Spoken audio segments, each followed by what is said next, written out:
하나님께서 부모에게 주신 가장 큰 특권이 하나 있어요. 그게 주도성인데, 자녀를 주도적으로 키울 수 있도록 해주셨어요. 네가 한번 해봐라. 완전히 맡겨주셨어요. 우리 자녀에게 용돈 주거든요. 네가 한번 잘 써봐라. 그거예요.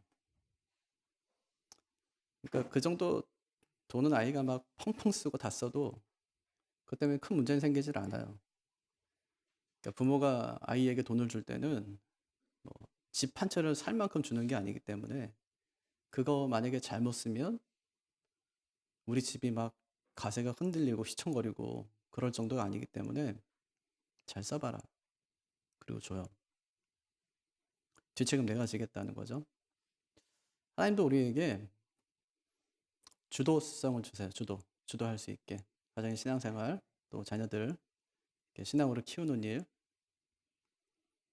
그럼 하나님의 그 깊은 뜻은 뭐냐면 네가 하다 실패해도 나는 그 뒤책임 내가 질 수 있다는 거예요. 그러니까 해보라는 거죠. 근데 많은 부모들이 안 해요. 그걸 내가 하는 게 아니라 타인에게 맡겨요. 교회에 맡기고 어떤 시스템이 뭔가를 해주겠자고 생각해요. 근데 시스템이 해줄 수 있는 건 아무것도 없거든요. 결국 그래서 이 신앙교육이라는 거는 가정교육이에요. 가정에서 부모의 신앙생활을 하는 모습을 보면서 자녀들이 잘하는 거지, 절대 뭐 교회 와가지고 목사님 말씀 듣고 또 선생님 성경 공부 이야기 듣고 아이들이 심령이 변화되거나 아니면 다른 삶을 살거나 잘 그러지가 않아요. 전 아버지가 중학교 1학년 때 개척해서 친구 없이 중고등학교 시절을 교회에서 보냈어요. 힘들었어요. 친구 없으니까. 늘 이제 그때 친구 없으니까 어떻게 하면 내 친구를 교회 데려갈 수 있을까? 이런 고민을 진짜 한 주도 안 해본 적이 없어요. 이번 주에 이 친구 데려갔으면 그 다음 주에 누구 데려가지? 이러면서 이제 항상 한 주간 동안 계속 그러고 사는 거예요. 그럼 친구가 없어서 제가 신앙생활 잘 못했냐? 아니요. 목사가 됐잖아요. 그럼 친구가 많으면 그 친구들이 다 내 친구인가? 그렇지 않아요. 제가 중고등학교 다닐 때 뭐 반에 있는 친구들은 친구지만 유독 친한 친구들이 몇 명 있었어요. 그 친구가 밥도 먹고 또 공부도 같이 하고 숙제가 있으면 숙제도 같이 하고 그런 친구는 거의 손으로 꼽아요. 그러니까 사실 내 주변에 뭐 아이가 많고 뭐 친구가 많고 그래서 뭔가 즐겁고 재미있을 수 있겠지만 그것 때문에 신앙이 성장하거나 내 신앙에 큰 영향을 주거나 하는 것은 그렇게 크지 않다라는 거예요. 원래 장로교회는 원래 뭐 장로교회뿐 아니라 이 성경의 그 원리를 따지면 어른 예배, 아이 예배가 없어요. 함께하는 거예요, 예배는. 자기 자녀를 내 옆에 앉혀놓고 예배하게 하는 거예요. 어른 예배 들으면 아이들이 들을까? 아이 듣습니다. 제가 제 자녀들 보니까 듣더라고요. 네. 같이 예배 끝나고 집에 갈 때 항상 설교 얘기를 해요. 네. 아빠 뭐 이상한 얘기 했다면서 막 하고 듣거든요, 아이들은. 또 기독교 용어라는 것이 그렇게 뭐 되게 뭐 엄청나지 않기 때문에 듣다 보면은 그게 무슨 얘기인지 어렴풋이 아이들이 알게 돼요. 찬송가도 어른 찬송가를 아이들이 함께 부를 때 아이들이 그 의미를 깊이 있게 또 아이들이 알아가게 되는 것이죠. 그 신앙생활은 아이들이 신앙생활을 할 수 있도록 부모가 주도적으로 그 아이들을 신앙에 훈련을 시키고 또 신앙생활을 할 수 있도록 도와주는 역할을 부모가 꼭 해야 됩니다. 언제 해야 되냐? 5살 때부터요. 네. 하나님께서 그렇게 하라고 말씀하셨어요. 아이가 5살 때면 부모는 그 아이를 아버지 앞에 앉혀놓고 신앙교육 할 것을 하나님께서 부모들에게 명령하셨어요. 누구에게 주신 명령이 아니라 우리에게 주신 명령이에요. 왜 하나님이 직접 하지 않고 왜 부모들에게 맡겼을까요? 부모의 연약함을 분명히 아시는데도 불구하고 네가 최선을 다해 해보라는 거예요. 안 되는 부분은. 내가 할 수 있다는 거예요.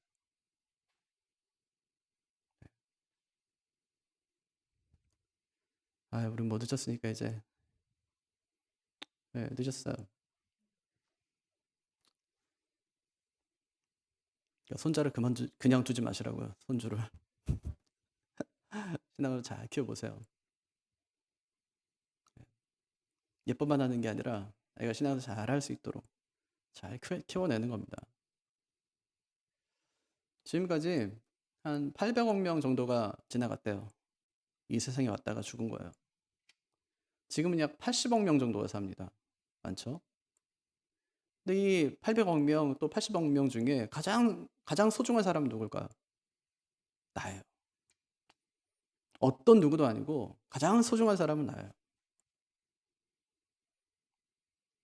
어떤 사람이 정말 하찮아 보이고 보잘것없이 보여도 이 세상에서 가장 중요한 사람이 누구냐고 물으면 자신이라고 대답합니다. 어떤 사람은 태어나서 딱 보니까 아버지가 다윗이에요. 솔로몬이죠. 온갖 부경을 다 누렸습니다.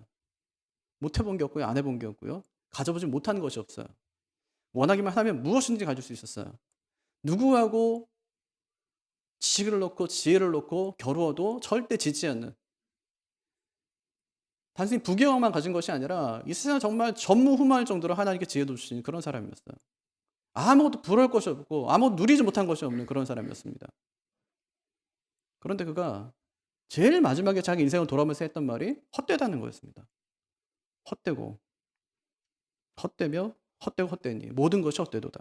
해 아래에서 수고하는 모든 수고가 사람에게 무엇이 유익한가? 내가 해 아래 생하는 모든 일을 보았노라. 보라, 모두 다 헛되어 바람을 잡으려 하는 것이로다. 헛되다는 것이었습니다. 파스칼은 인간이 위대한 이유를 이렇게 이야기합니다. 인간이 위대한 이유는 자기가 비참한 존재임을 알기 때문이다. 나무는 자신의 비참함을 알지 못한다. 여러분, 왜 사람이 이렇게 비참한 존재가 되었을까요? 예전에 우리가 사춘기 때 나는 누구고 어디서 왔다 어디로 가는가. 요즘 애들은 뭐 이런 고민할까요? 이런 고민들이 있어요. 사람한테는. 난 누구고 어디서 왔다가 어디로 가는가. 신학자 폴틸리가 이것을 묻지 않는 사람은 참 사람이 아니다. 이렇게 대답했습니다. 이것을 묻지 않는 사람은 참 사람이 아니다.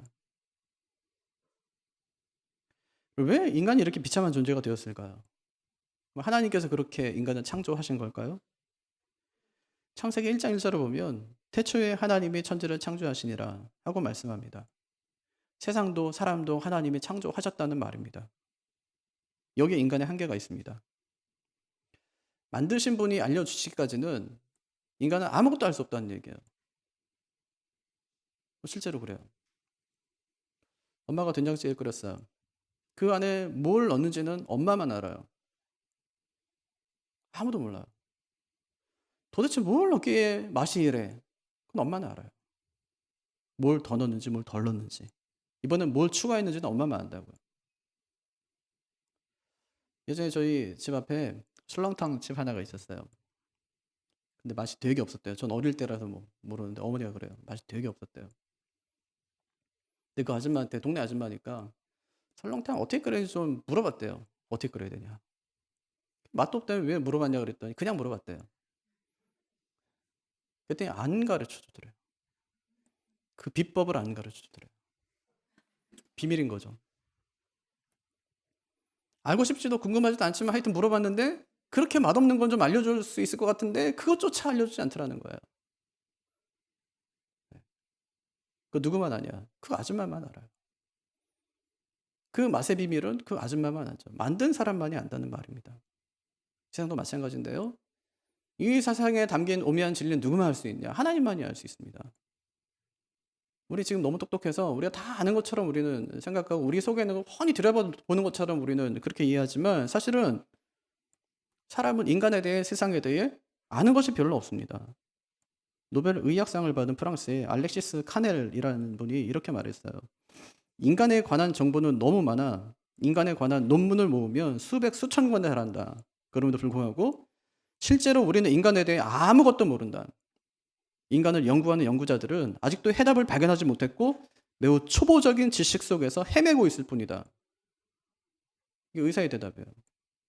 병원에 갔어요. 검사를 진짜 많이 하는 거야. 왜 많이 할까요? 모르니까.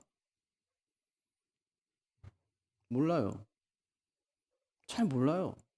그래서 이 검사도 해보고 저 검사도 해보는 거예요. 그래서 왜 그 병 때문에 힘들어하는지를 찾아가는 거예요. 인간의 한계죠. 그냥 보면 알아야 될 텐데 몰라요. 최근에 과학 저널인 네이처지에서 지구 내간의 금속으로 된 반지름 650km의 또 다른 핵이 존재한다, 이런 보고를 했어요. 발표했어요. 인간의 뇌간에 금속으로 된 또 다른 핵이 있다는 거예요. 여태까지 몰랐는데 영국의 한 국립대학의 연구진들이 지진파를 막 조사하다가 이거 봐라, 이 뇌간에 또 다른 핵이 있네, 금속으로 된. 진짜일까요? 아닐까요? 몰라요. 그 사람들이 그렇다고 하니까 그래? 그럴 수도 있겠네? 하는 거지. 몰라요. 누구만 알까요? 반드시 하나님만 아실 수 있어요. 하나님께서 세상을 만드신 다음에 보시기에 좋았더라, 이렇게 말씀하십니다. 하나님이 여섯째 날 사람과 동물을 만드세요. 어떻게 만드실까요? 둘 다 진흙으로 빚어요. 호랑이도 만들고 사슴도 만들고 마지막에 사람도 만드셨어요. 근데 하나님이 동물을 만들 때는 그것이 그냥 생명이 돼요. 근데 사람에게는 코에다 생기를 후 하고 불어넣으시니 생명이 되었다. 그렇게 말씀하세요. 그러니까 사람과 동물의 차이가 뭐냐? 생기의 차이예요. 그 또 하나 있어요. 동물은 살다가 죽으면 생명이 끝나요. 네. 어디 영혼의 좌소가 있는 게 아니라고요. 없어요. 그냥 끝나요, 동물은. 사람은 아니요. 사람은 영원히 살아요. 죽어도 죽는 게 아니라 살아도 사는 게 아니에요. 사나 죽으나 우리는 다 똑같아요. 그냥 주의 것이죠. 그러니까 생기의 차이고 생명의 차이입니다. 사람은 물질 이상의 존재입니다. 인격적이고 영적인 존재라는 말이에요. 주님께서 사람을 보실 때 한 영혼이 천하보다 귀하다고 말씀하세요. 오직 하나님과 교제할 수 있는 것은 하나님의 형상대로 지음받은 사람뿐입니다. 하나님께서 사람을 만들어서 에덴 동산에 두셨어요. 에덴 동산은 사람을 위한 장소예요. 하나님께서 가장 좋은 곳에 당신과 교제할 수 있는 사람을 그곳에 두신 것입니다. 사람을 위해 특별히 만드신 곳이에요. 에덴은 기쁨이란 뜻이죠. 매튜엘리 목사님은 그곳을 하나님의 피조물이요 동역자요 하나님의 아들들이 사는 황태자의 궁전이다, 이렇게 말씀하셨어요. 황태자의 궁전. 무엇보다 에덴 동산은 하나님이 함께하는 임마누엘의 동산이었습니다. 에덴 동산은 최초의 성전이었습니다. 거기는 네 가지 조화가 있었어요.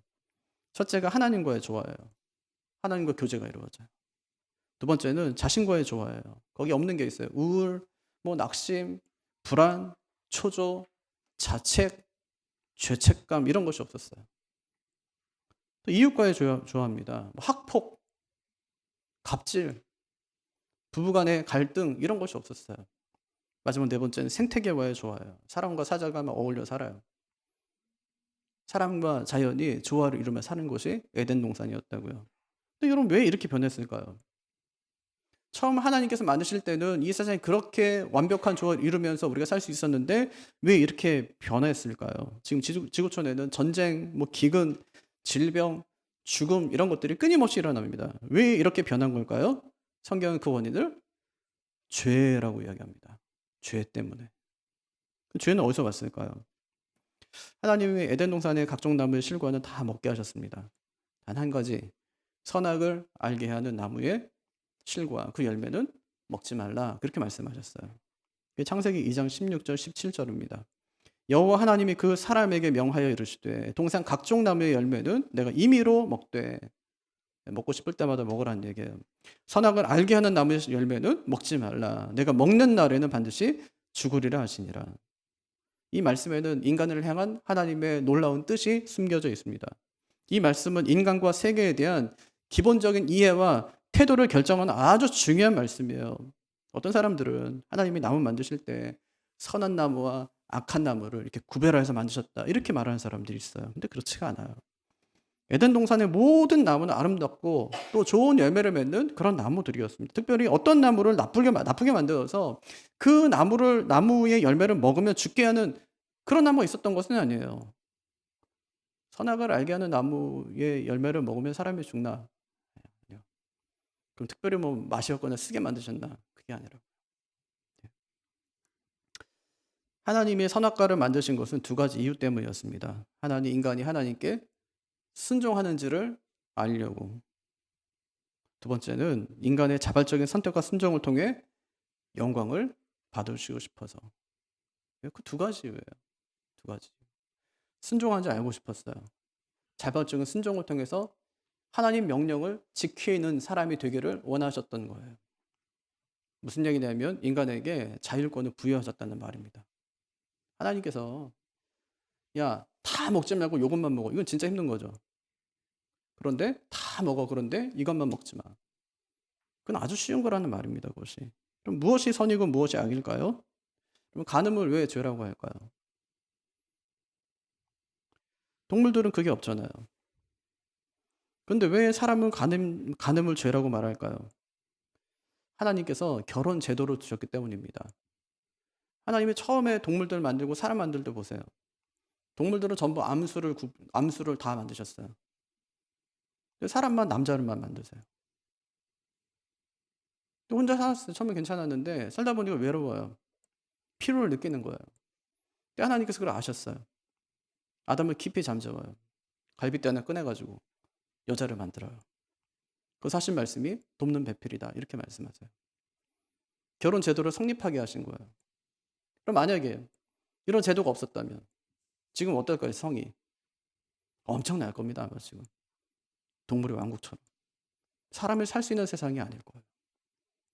하나님께서 만약에 동물을 암수를 만드실 때 남자 여자를 함께 만들었다면 결혼이라는 제도가 없습니다. 그때부터는 하나님께서 동물과 사람을 다르게 만드신 것이 바로 그거예요. 우리에게 제도를 주신 겁니다. 동물들은요 서로 잡아먹어도 죄가 되질 않아요. 그들에게 하나님께 특별한 법을 주신 것이 아니기 때문에 선악과 만들었어요. 하나님께서 사람에게 먹지 말래요. 그럼요 새는요 먹었을 겁니다. 아무 죄도 안 되고 아무 흠도 안 돼요. 그들에게 그 나무는 기준이 아니기 때문에 특별한 나무가 아니라고요. 맛이 어떻고 더 훌륭하고 아름다운 그런 나무 열매가 아니란 말이에요. 그것이 딱 한 가지의 기준이었어요. 선과 악을 구분하는 기준. 절대 넘지 말아야 되는 선 하나였어요. 그것이 나무가 핵심이 아니라고요. 열매가 핵심이 아니라고요. 하나님의 말씀 그 계명이 핵심이라고요. 그 언약 그거 지키라는 말입니다. 그래서 선악과는 하나님의 판단이고 결정입니다. 선과 악은 거룩하신 하나님의 성품의 결과입니다. 하나님은요 인간이 막 하고 싶은데 그것을 못하게 하는 심술쟁이가 아니세요. 하나님의 선과 악의 기준을 만드신 것은 인간이 더 행복하고 평안하게 살게 하기 위해서 하나님께서 그것을 만드신 것입니다. 가정에서도 엄마가 규칙을 만들어요. 규칙이 있어야 아이들이 더 마음이 편해요. 선이 있어야 돼요. 그래 아이들이 그 안에서 자유를 누릴 수 있어요. 근데 만약에 선이 깨지는 순간에 위아래도 없어요. 그랬더니 가정에 완전히 혼란이 찾아오는 거예요. 그럼 아이들에게 존댓말 하게 하세요. 선이 생깁니다. 부모와 자녀 간에. 저도 처음에 되게 반대했었어요. 뭐 그런다고 뭐 그러다가 혹시 아이들하고 멀어지는 거 아니야? 근데 요즘에 드는 생각은 야 존댓말 안 시켜서 큰일 날 뻔했다. 예? 그때부터 엄마하고 막 애하고 막 싸우는 거예요. 근데 존댓말하는 순간에 싸움이 안 돼요. 그 뭐 아이를 밑에 두기 위해서가 아니라 그게 아이들한테도 편해요. 그런 질서를 갖는 것이 아이들 스스로에게도 편하다고요. 하나님이 에덴 동산 중앙에 한 나무를 두십니다. 이 나무의 열매만은 따먹지 말라 이렇게 말씀하세요. 그것을 먹는 날엔 죽을 것이라고 말씀하십니다. 여기서 먹지 말라는 말은 따먹지 말라는 말은 하나님의 선악에 대한 선언입니다. 선언.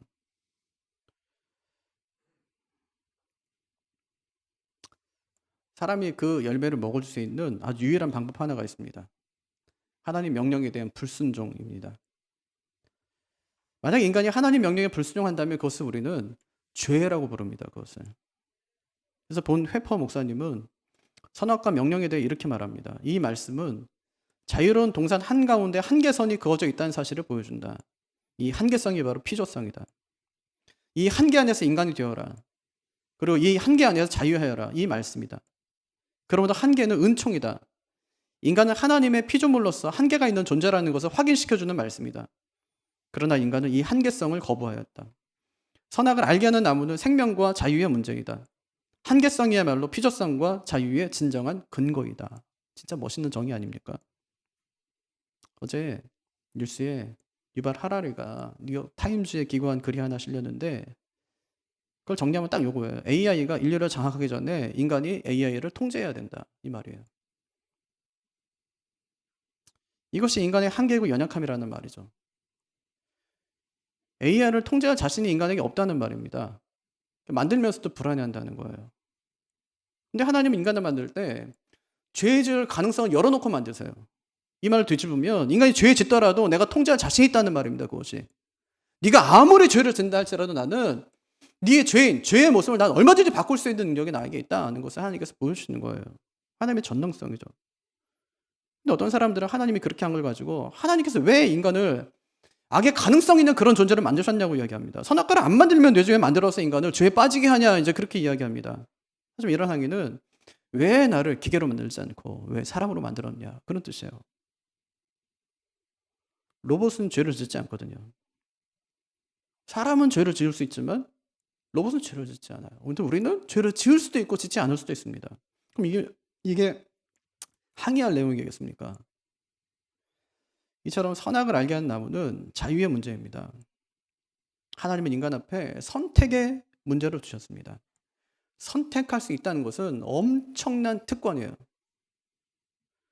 그래서 헤르만 바빙크가 이렇게 얘기합니다. 우리는 여기서 하나님이 인간에게 선택의 자유를 주셔서 인간은 혼란에 빠뜨렸다고 생각하지 말아야 한다.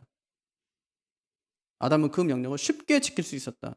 왜냐하면 그것은 가벼운 명령이었고 그에게 허락된 모든 것들보다 비교할 수 없는 가벼운 명령이었기 때문이다. 가벼운 명령이었다는 거예요. 무거운 명령, 지킬 수 없는 명령이 아니라 너무너무 가벼운 명령이에요. 다 해도 괜찮아. 요거 하나만. 예. 이거 하나만 해. 다른 건 안 돼. 그게 아니에요. 다 해도 괜찮아. 하지만 나를 생각해서 이것만 하지 마. 네 위에 나 있다는 것만 기억해. 이거거든요. 그런데 그때 간교한 뱀이 등장합니다. 근데 하와에게 접근하는 그 뱀에 앞에 정관사 하나가 붙어요. 그 뱀 이렇게요. 무슨 얘기냐면 예전부터 알고 있던 뱀이라는 말이에요. 갑자기 찾아오고 갑자기 나타난 뱀이 아니었어요. 이전부터 알고 있던 뱀이었어요. 근데 그가 와서 유혹합니다. 때로는 하나님께서 말씀하신 것 중에 어떤 말은 빼기도 하고 어떤 건 덧붙이기도 하면서 교묘하게 하나님 말씀 왜곡해서 그들에게 접근합니다. 무슨 얘기냐면 뱀이 하나님과 아담 사이에 맺었던 그 언약을 알고 있었다는 뜻이에요. 그 뱀이. 근데 그에게 접근할 때 교묘하게 접근해요. 그렇다면 그 뱀은 계시록 1장에 나오는 그 말씀에 근거해서 하나님의 말씀에 누구든지 더하면 이 말씀에 기록된 모든 저주를 더할 것이고 빼면 하나님 나라에 참여하는 것에서 빼겠다는 말씀에 적용돼야 되는 상황이에요. 그는 무엇보다 하나님 말씀을 의심하게 하고 상대화하게 합니다. 하나님 말씀을 상대화하면 어떤 일이 벌어질까요? 안 죽어. 이렇게 돼요. 하나님께서 나에게 말씀하신 것인데 마치 다른 삼자에게 말씀하신 것처럼 그 말씀을 상대화시켜버리는 거예요. 안 죽어. 너 하나님처럼 될까 봐 하나님께서 그거 먹지 말라고 하신 거야. 아담이 뱀의 꾀임에 넘어가고 맙니다. 그는 뱀의 말을 듣고 하나님 말씀을 거역해요. 순종을 포기하고 불순종을 선택합니다. 인간이 뱀의 말을 듣고 넘지 말아야 될 자유의지의 한계를 넘어서고 만 것입니다. 그래서 인간에게 찾아온 게 뭘까요? 내가 먹는 날에는 정령 죽으리라 하신 말씀처럼 죽음이 인간에게 찾아옵니다. 죽음이 인간의 필연적인 상황이 되고 말았습니다. 그럼 이렇게 인간에게 죽음이 찾아온 것이 하나님께서 선악과를 만드셨기 때문일까요? 그것은 마치 교차로에서 사고를 탁 낸 사람이 아니 왜 하필이면 신호등을 여기다 만들어 놔가지고 사고가 나게 해. 이런 것과 똑같은 거예요. 신호등을 만든 것은 사고 나게 하기 위해서가 아니에요. 사고를 방지하기 위해서 만든 것이죠. 아담이 범죄하자 하나님이 아담에게 묻습니다. 아담아 내가 어디 있느냐. 이거 위치를 묻는 질문이 아니에요. 실존을 묻는 질문이에요. 네가 왜 그렇게 됐냐는 거예요. 처음 나하고 교제하며 나와 사랑을 나눴던 네가 왜 내 말을 어기고 왜 그렇게 변했냐는 거예요. 왜 내가 너를 만들 때 심히 좋았던 네가 이제는 내게서 눈을 피해야 되는 죄 있는 모습으로 왜 바뀌어 있냐고 하나님께서 그에게 찾아가 물으신 것입니다. 그들은 선악과를 먹은 다음에 두 가지가 변했어요. 첫째는 선악을 판단하는 기준이 변했습니다. 원래 선악을 판단하는 기준은 하나님만 있었어요. 하나님이 선이라 하나님이 악이라 하는 것이 기준이었어요. 근데 그들이 그 선을 넘어버려요.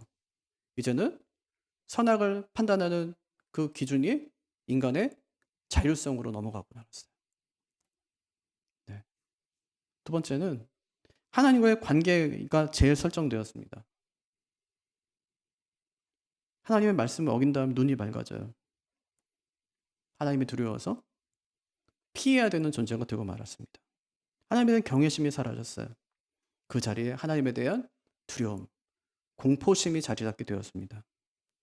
하나님과 동행하던 에덴 동산이 두려움과 수치의 동산이 되고 말았습니다. 기쁨의 동산, 즐거움의 동산이 비극과 두려움과 죽음의 동산이 되고 말았습니다. 이렇게 세상에 죽음이 찾아오게 되었습니다. 죄의 결과로 죽음이 들어오게 된 것이죠. 죽음은 하나님의 심판이고 오늘 말씀은 죄의 삭은 사망이라고 분명히 말씀하십니다. 하나님이 아담에게 죽음을 명령합니다. 너는 흙이니 흙으로 돌아갈지어다. 인간은 누구나 죽습니다. 제위 15년 동안 만리장성 쌓고 불로장생을 그토록 원했던 진시 왕조도 49세를 죽고 말았습니다. 아무리 오래 산 사람도 더 오래 살고 싶지만 아마 얼마 살지 않다가 나중에 분명히 죽게 될 겁니다. 한 번 죽는 것은 사람에게 정하신 것이요. 그 뒤에는 심판이 있다고 하나님이 분명히 말씀하십니다. 이제 갓 태어난 아이도 언젠가 틀림없이 죽게 될 것입니다. 우리는 지금의 본질이 무엇인지 모릅니다. 우리 중에 누구도 죽어볼 수가 없습니다. 만약에 죽어본다면 그걸로 사람의 생명은 끝이 나는 겁니다. 죽음은 세 가지를 거부합니다. 하나가 인식입니다. 죽음이 뭔지 우리는 알 수 없습니다. 두 번째는 경험입니다. 누구도 경험해 볼 수가 없어요. 셋째는 존재입니다. 죽는 순간 우리의 존재는 사라집니다. 죽으면 모든 것이 끝납니다. 한 줌의 흙으로 돌아갑니다. 돈도 미모도 권력도 죽음 앞에서는 아무 소용이 없습니다. 이 죽음이 어디서부터 온 것일까요? 왜 우리는 죽는 것일까요? 기억해야 될 것은 죽음이 죄로부터 왔다는 사실입니다. 정치철학자 한나 아렌트가 예루살렘의 아이만이라는 책을 썼는데 거기서 그래요. 인간은 한 사람으로 보면 선하다. 악한 사람이 없어요. 개인적으로 만나보면 악한 사람이 없어요. 다 선해요. 하지만 인간은 관료적 체계 속에서 살아간다. 관료 체계는 효율성을 목표로 한다. 상관이 지시하면 따라야 한다. 재판장이 아이만에게 물어요. 어떻게 그렇게 수많은 유대인들을 죽였냐? 그의 답은 딱 한마디였어요. 상관이 시켰습니다. 상관이 그렇게 하라고 하였습니다. 아렌트는 이것을 악의 평범성이라고 하였습니다. 악의 평범성은 항상 우리 안에 웅크리고 있다는 겁니다. 죄는 우리 가까이 있다는 말입니다. 그래서 언제든지 출동할 준비가 되어 있습니다. 이 말을 신학적인 용어로 하면 죄의 보편성이라는 거예요. 인간은 다 죄인이라는 말입니다. 그건 신학적인 교리가 아닙니다. 우리 안에 있는 사실이고 우리의 경험으로 증명된 것입니다. 인간은 누구나 흉악한 죄를 가지고 있기 때문에 그래서 저지를 가능성이 우리 안에 있다는 말입니다. 우리는 죄인 그 자체라는 말이죠. 그것을 로마서 3장 10절부터 18절까지 바울이 이야기합니다. 기록된 바 의인은 없나니 하나도 없으며 깨닫는 자도 없고 하나님을 찾는 자도 없고 다 치우쳐 함께 무익하게 되고 선을 행하는 자는 없나니 하나도 없도다. 그들의 목구멍은 열린 무덤이요 그 혀로는 속임을 일삼으며 그 입술에는 독사의 독이 있고 그 입에는 저주와 악독이 가득하고 그 발은 피 흘리는데 빠른지라 파멸과 고생이 그 길에 있어 평강의 길을 알지 못하였고 그들 눈앞에 하나님을 두려움이 없느니라 함과 같으니라. 이것이 인간의 실체입니다. 그럼 이것을 누가 부정할 수 있겠습니까? 아담이 잘못된 길에 딱 들어서자 그를 따르는 모든 사람들이 그 길로 함께 걷게 되었습니다. 그래서 죄는 인간의 풍토병이에요. 인간은 죄의 존재입니다. 우리도 인간이면 죄 가운데 살 수밖에 없습니다. 죄의 상황에서 벗어날 인간은 한 사람도 없습니다. 그것이 예레미야가 탄식했던 거예요. 예레미야서 13장에 보면 에디오피아 사람은 흑인으로서 날 때부터 검으며 표범은 그 가죽의 얼룩무늬로 되어 있다. 때는 빨아서 없앨 수 있다. 하지만 인간의 죄는 에디오피아인의 피부처럼 표범의 가죽처럼 빨아낼 수도 없고 제거할 수도 없다. 우리가 그런 존재라는 말입니다. 그럼 에덴에는 죄가 없었습니다. 그것은 하나님과 교제하는 기쁨만 가득했던 곳입니다. 하지만 뱀을 통해 죄가 들어와 인간과 사회 속에 왕 노릇하게 되었습니다. 이제 모든 사람은 죄의 다스림을 받고 조정을 받게 되었습니다. 왜 세상이 이렇게 부조리할까요? 죄가 인간의 생명을 덮치고 들어왔기 때문입니다. 이 세상에 죄가 침입했기 때문입니다. 성경은 죄를 인격화합니다. 원래 세상은 하나님 보시기에 심히 좋았던 곳입니다. 그땐 죄가 없었습니다. 하지만 욕심이 잉태한 즉 죄를 낳고 죄가 장성한 즉 사망을 낳게 되었습니다. 문제는 하나님의 형상대로 지음받은 인간이 죄의 하수인이 되어서 세상 가운데 끔찍한 일을 저지른다는 것입니다. 인간이 얼마나 잔인할 수 있는가를 보여준 사건이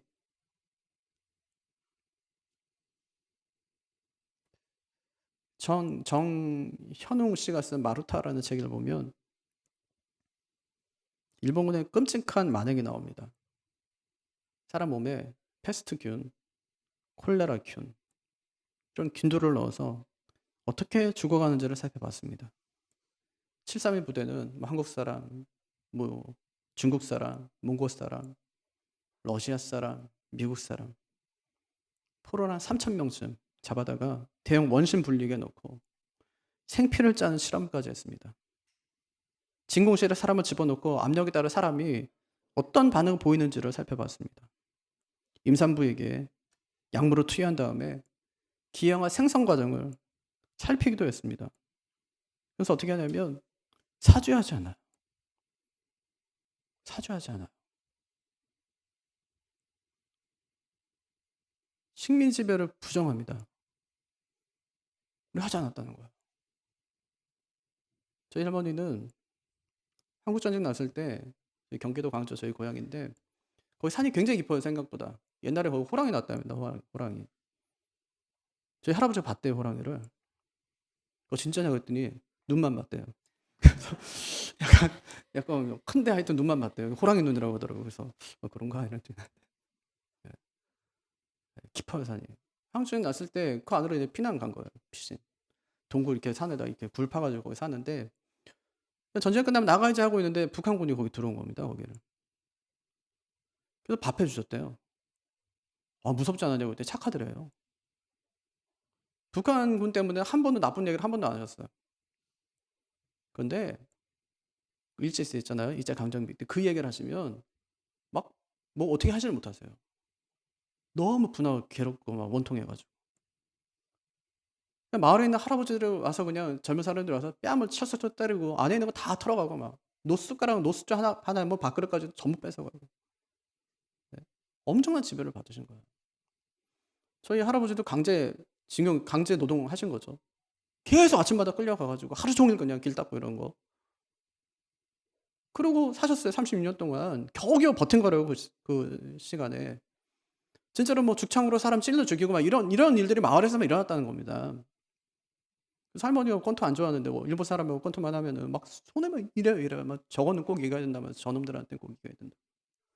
근데 뭐라고 하냐면 우리가 식민 지배하지 않았답니다. 강제동원 부정합니다. 위안부 문제요. 자발적인 매춘이라고 얘기해요. 저는 그거 보면서 '야 이게 범죄한 죄인의 모습이다. 전형적인 모습이다.' 예. 전형적인 모습이에요. 이런 죄인에게 죄가 지불해 주는 삭신 무엇입니까? 오늘 말씀이 분명히 얘기해요. 사망이다 이렇게. 왜 사망이 왔냐고요? 죄 때문이에요. 죄를 섬겨서 마지막에 받는 삭신이 뭐냐? 영원한 죽음이라고 하나님께서 분명히 말씀하십니다.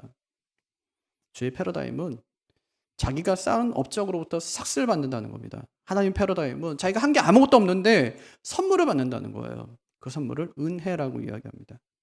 우리가 어떻게 살아야 될까요? 죄입니까? 아니면 은혜입니까? 은혜입니다. 죄를 섬기며 가는 길은 사망이고 하나님을 섬기며 가는 길은 생명입니다.